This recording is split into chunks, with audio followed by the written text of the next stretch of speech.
Hi, it's Steve. Today we'd like to show you how to change the infinite heat switch on your range. It's a really easy repair. Let me show you how we do it. Now before we begin this repair, the first thing we'll need to do is to disconnect power to the range. So either pull it far enough forward that you can unplug it, or locate the electrical panel, turn off the appropriate breaker, or remove the appropriate fuses. And once we've done that, we can start the repair.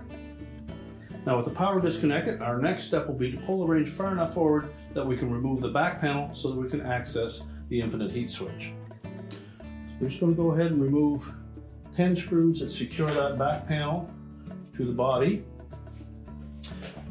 using either a number 2 square head or a number 2 Phillips screwdriver. And typically the bottom 2 screws on each side will be slightly longer.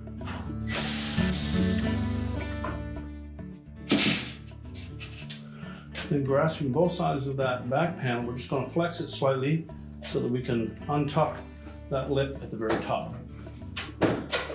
Once we've released that, we can lift that off and we'll just set that aside.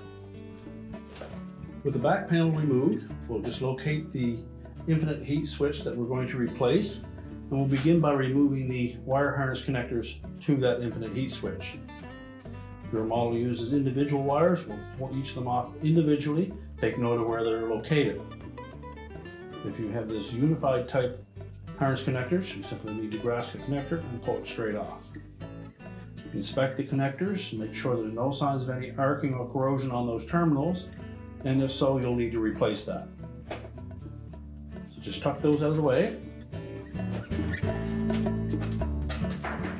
Now if they're on there really snug, you can use a flat blade screwdriver and gently pry those off.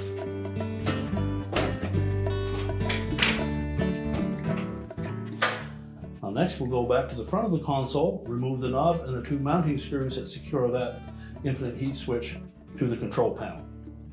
So with the harness removed, we just need to remove the knob and the 2 mounting screws.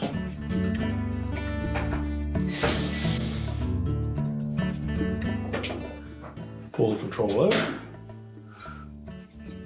discard the old one, and then we'll line up the new one. Take the shaft through that center hole and secure it with the mounting screws.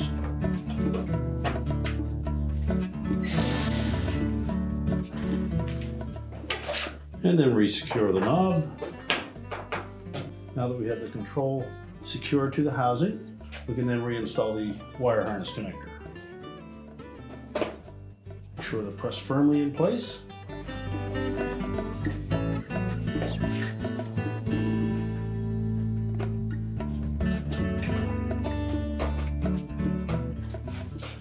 And now we're ready to put the back panel back on. Next we'll place the bottom edge of that back panel into this channel for the lower wire harness. Make sure that that fits inside of that opening. Then we're going to flex this back panel so that we can tuck in these 2 tabs underneath the top edge of the console.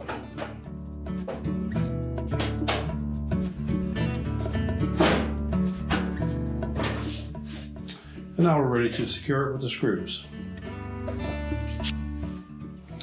Keep in mind the shorter screws went on the top.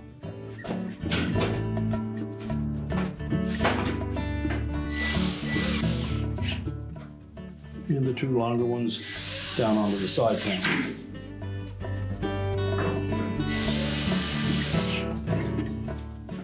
And we'll repeat that for the opposite side.